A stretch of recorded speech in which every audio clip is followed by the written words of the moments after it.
share ko sa inyo mga kalalabs yung ginawa namin dito sa Kalaw.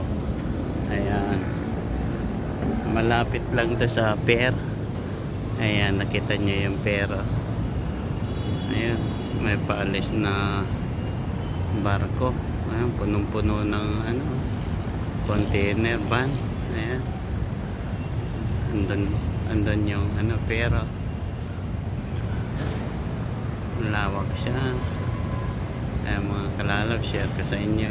Nasa taas kami ng Antonino building. Ayan, ayan, katabi niyo mga building. Share ko sa inyo yung malapit, ganda ng view rito. Ayan, dagat na siya. Ayan, Manila Bay. Ayan, ayan mga kalalabs, share ko.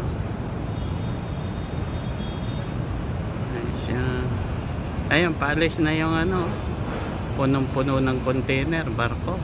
Ayan, ayan siya mga kalalabs, naglalayag na.